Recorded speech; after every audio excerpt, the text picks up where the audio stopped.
Hello guys, welcome back to my channel Tania's madness. তো এতদিন তো তোমরা দেখলে আমি জামরুল পাড়ছিলাম মায়ের সাথে গিয়ে। তো আমি আজকে গেলাম আমার বাবার সাথে, কারণ নিচে তো অনেক পড়েছিলই আগের দিন, তোমরা দেখেছো, যেটা আমি একদমই হাত পাইনি। তো মা বলেছিল যে বাবার সাথে গিয়ে একদিন পেরে আনতে, তো আজকে আমি তাই জন্য বাবার সাথেই যাচ্ছি জামরুল পাড়তে। বাবা গাছে উঠবে আজকে, তো গাছ থেকে একবারে পারবে। আর তোমরা তো দেখেইছো আগের দিন আমি যেইখান দিয়ে গেছিলাম, আমি আজকে সেইখান দিয়ে যাইনি। তো আমি রাস্তাটা কি বলবো, মানে বুঝতে পারছিলাম কিভাবে যাব। গাছেতে এত জামরুল হয়েছে না, মানে কি বলবো, যে সব পাখিরা খেয়েছে। এবার খেয়ে চারিদিকে দেখো কত পড়ে আছে, এগুলো সব নষ্ট হয়ে গেছে। তার জন্য বাবা একেবারে গাছে উঠছে, এবার গাছ থেকে পারবে। আর বাবা তো এদিকে গাছে উঠেছে, আর এদিকে আমি ভাবছি বাবা যদি ছোঁড়ে তাহলে আমি পেরে তখনই খেয়ে নেব। আর এই জামরুল গাছের পাশে অনেক আম গাছ আছে, তো এখনও আমগুলো পুরোপুরি পাকেনি। এরপরে আমরা আমও পারবো, তো তখন সেটাও তোমাদেরকে আমি দেখাবো।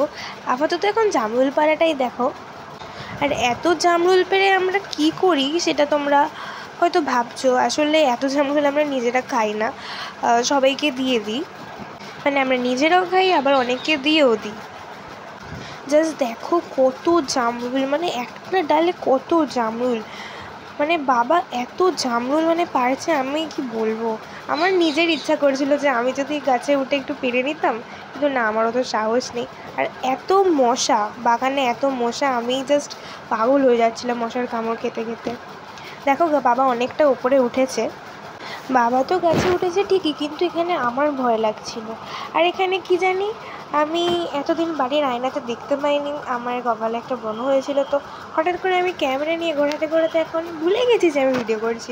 আমি তখন আমার কপালের দিকেই দেখছি।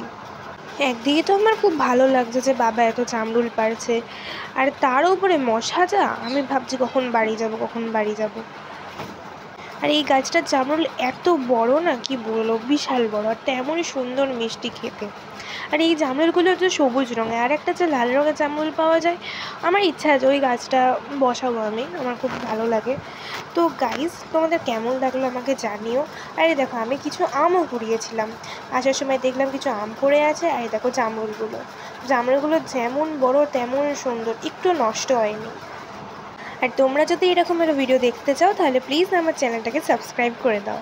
বাই।